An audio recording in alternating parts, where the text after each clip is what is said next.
विलपत्र चढ़ाओ और विलपत्र की डंडी के पीछे गांठ रहती है, उस गांठ को तोड़े बिना अगर चढ़ाओ तो प्रहार करने का पाप लगता है। अब गए काय के लिए थे पुण्य करने, पर दोष लग गया। काय से कि बिलपत्र के पीछे की एक अंतिम छोर में एक गांठ रहती है, तोड़ते हो ना आप, तो उस गांठ को तोड़कर ही महादेव को बिलपत्र चढ़ाया जाना चाहिए। कोटि कन्या महादानम एक बिल्व शिवार्पणम, 1 करोड़ कन्यादान का फल मिलता है कोई एक बिलपत्र चढ़ावे। कितना पुण्य है। पर कोई एक शमी का पत्ता चढ़ा दे तो 1000 बिलपत्र चढ़ाने का फल व्यक्ति को प्राप्त होता है। वाह महादेव, 1 बिलपत्र चढ़ाओ तो 1 करोड़ कन्यादान का फल, और अगर एक शमी का पत्ता चढ़ा दो तो 1000 बिलपत्र चढ़ाने का प्रतिफल व्यक्ति को प्राप्त होता है। शमी जानते हैं आप? हांगरी, अपनी भाषा में अगर कहे ना तो अपने भाषा में उसको हांगरी बोलते हैं। हांगरी का एक पत्ता अगर महादेव को आप चढ़ा दें तो 1000 बिलपत्र चढ़ाने का फल आपको प्राप्त होता है। कोई गरीब है, गरीबी खत्म नहीं हो रही है, कर्ज लगातार बढ़ रहा है, तो 21 दाने नागकेश्वर के लेकर महादेव के मंदिर में जावे, एक एक दाना चढ़ाते हुए ओम नमः शिवाय आप बोले, 1 वर्ष के अंदर आपकी गरीबी को महादेव भस्म कर देंगे। नागकेश्वर 300 रुपए में 100 ग्राम की करीब मिल जाती है, इतनी सारी। एक दाना ओम नमः शिवाय, दूसरा दाना ओम नमः शिवाय, तीसरा दाना ओम नमः शिवाय, ये अतार वाले के यहाँ मिल सकती है। आराम से आप लाकर गरीब आदमी भी चढ़ा सकते हैं, और ये काम अगर आप करेंगे 1 वर्ष के अंदर आपकी अर्थव्यवस्था सुधर जाएगी और लक्ष्मी आपके यहाँ पर आसन बिछाकर विराजमान हो जाएगी। तो पूजा में सूर्यनारायण को बिलपत्र चढ़ाओ तो पूजा का फल लोप हो जाए, सूर्यनारायण को नहीं चढ़ाना चाहिए। पर हां, अगर एक सफेद आंकड़े का जो पुष्प है वो अगर तांबे के कलश में लेकर सूर्य भगवान की तरफ चढ़ाया जाए तो 1 सोने के अशर भी चढ़ाने का पुण्य प्राप्त होता है। ये मन गढ़ंत बातें नहीं बोल रहा हूं, वो ये शास्त्रों प्रमाणित बातें आपको बोल रहा हूं, लिखा हुआ है। 1 सोने का पुष्प चढ़ाने का, अशर भी चढ़ाने का पुण्य प्राप्त होता है अगर 1 आंकड़े का, सफेद आंकड़े का पुष्प आप सूर्य भगवान को समर्पित करते हैं। साथ ही बिलपत्र न चढ़ावे भगवान सूर्यदेव को, दुर्गा माता को दरोब न चढ़ावे, विष्णु भगवान को चावल न चढ़ावे, और गणपति जी महाराज को कभी भी आप तुलसी न चढ़ावे। क्योंकि अगर तुलसी आप गणेश जी को चढ़ाते हो ना तो वो उनको ठीक नहीं लगता है, क्योंकि इनका एक दांत गणेश पुराण की कथा के अनुसार तुलसी माता के द्वारा टूटा हुआ है। और जब दांत टूट गया ना, उस दिन गणेश जी ने कहा था, आज के बाद मेरी पूजन में तेरा कोई भी उपयोग करेंगे ना तो उसकी पूजा का प्रतिफल मैं लोप कर दूंगा। इसलिए गणेश महाराज की पूजन में तुलसी माता का उपयोग नहीं किया जाता है। और इसीलिए शायद भगवान भोलेनाथ भी अपने ऊपर तुलसी नहीं चढ़ावाते हैं। क्यों? क्योंकि बेटे की बात तो रखना पड़ेगी ना। बेटे गणेश जी को नहीं चढ़ता है तो पिताजी महादेव जी को भी तुलसी दल नहीं चढ़ता है। हाँ, एक दिन तुलसी महादेव को चढ़ती है, वर्ष भर में एक दिन। वो दिन कौन सा? कार्तिक मास की शुक्ल पक्ष की चतुर्दशी के दिन भगवान भोलेनाथ को तुलसी और भगवान नारायण को विलपत्र चढ़ाया जाता है। इसको बोलते हैं हरिहर मिलन का दिन।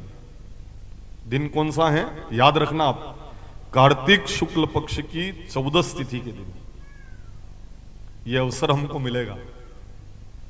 अभी 3 दिन बाद वो अवसर आ रहा है। जो कोई व्यक्ति कार्तिक मास की 14 के दिन, शुक्ल पक्ष की चतुर्दशी के दिन शिव जी को मंजरी सहित तुलसी चढ़ावे और भगवान नारायण को बिलपत्र चढ़ावे, उसका किसी मां के गर्भ से जन्म नहीं होता, उसकी मुक्ति हो जाया करती है। जब जीवन पूर्ण होगा तो उसकी मुक्ति होगी। दिन कौन सा है?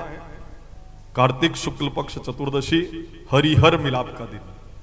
और इस दिन उज्जैन में महाकाल गोपाल मंदिर जाते हैं। इस दिन ये काशी के राजा श्री द्वारिका के राजा गोपाल जी से मिलने के लिए पधारते हैं। हरिहर मिलन का दिन होता है। तो इनको जो चढ़ता है वो उनको चढ़ाया जाता है और उनको जो चढ़ता है इनको चढ़ाया जाता है। एक वर्ष में एक दिन तुलसी श्री महादेव देवादिदेव महादेव को चढ़ाई जा सकती है और विलपत्र उस दिन चार भुजानाथ को चढ़ाए जा सकते हैं। और अपने चार भुजानाथ के मंदिर में हरिहर मिलन दोनों विराजमान है, शिवजी और भगवान चार भुजानाथ दोनों विराजमान है। ये उपाय आप कर सकते हैं और ये मात्र 3 दिन बाद आपको अवसर प्राप्त हो रहा है। इस शुभ अवसर का आप जरूर लाभ उठाएं। क्या क्या नियम अपने को रखना है बताया गया है भगवत जी में। विष्णु को चावल नहीं चढ़ते, गणेश को तुलसी नहीं चढ़ती, दुर्गा माता का की पूजन में दरोग का उपयोग नहीं किया जाता और सूर्यनारायण भगवान की पूजन में विलपत्र का उपयोग नहीं किया जाता। महादेव जी को केतकी और चंपा कोई चढ़ा दे तो उसकी भी पूजा का प्रतिफल लोप हो जाया करता है। चंपा नहीं चढ़ता है महादेव को, केतकी जानते हैं? अपने केला जैसे उसके पत्ते होते हैं छोटे छोटे और फिर उसके ऊपर पीले या लाल रंग के पुष्प आते हैं। ये महादेव जी स्वीकार नहीं करते हैं और जो कोई अगर महादेव को केतकी के पुष्प चढ़ा दे उसकी पूजा का फल लोप हो जाया करता है। हाँ, महादेव जी के सामने बाहर अगर आप वंदनवार बनावे तो उसमें उसका उपयोग किया जा सकता है, परंतु केतकी और चंपा का पुष्प देवादिदेव महादेव को नहीं चढ़ता है। आप इस नियम का जरूर पालन करें। साथ ही आसन लगाकर पूजन पाठ करें। पूजा पूरी हो जाए तो नेत्रोदक स्पर्श करके आसन के वहां पर जल लगावे। उस जल को 3 ही नेत्र, 2 नेत्र तो हैं और तीसरा नेत्र यहां पर आप वो जल लगाकर फिर शिखा को जल लगाकर प्रणाम करके आप उठे, नहीं तो आपकी पूजा का फल इंद्र देवता को प्राप्त हो जाया करता है। ऐसे पूजन में 32 भेद माने गए हैं, तो आप इन नियमों का पालन करें। कथा में भी आप पालन करें, समय से पहले आकर विराजे और कुछ बिछा हुआ तब आप बैठकर कथा को श्रवण करें। और साथ ही साथ आप तो ये कह दे कि भगवान मैं नहीं जानता हूं, मेरा मुझ में कुछ नहीं, मेरा मुझ में कुछ नहीं, जो कुछ है सो तोर, जो कुछ है सो तोर, तेरा तुझको सौंपता, तेरा तुझको सौंपता, क्या लागे है मोर, क्या लागे है मोर, क्या लागे है मोर, क्या लागे है मोर। बोले श्री सदगुरुदेव की जय, बोलो सांवरिया से की जय। आप तो कह दो कि हमें इतना ध्यान भी नहीं रहता है, वेद पुराण शास्त्र ये हम नहीं जान पाते हैं। हम तो केवल समर्पण भाव से आपको प्रणाम करना चाहते हैं, क्योंकि हमने एक और मार्ग सुना है, उल्टा जपत जगत सब जाना, वाल्मीकि हुए ब्रह्म समाना। उस रीति से हम आपके दरबार में आ रहे हैं। हमें तो राम राम भी बोलना नहीं आता है, उल्टा बोलकर वाल्मीकि ब्रह्म समान हो गए, तो हम भी उस वृत्ति के लोग हैं। नाथ क्षमा करना,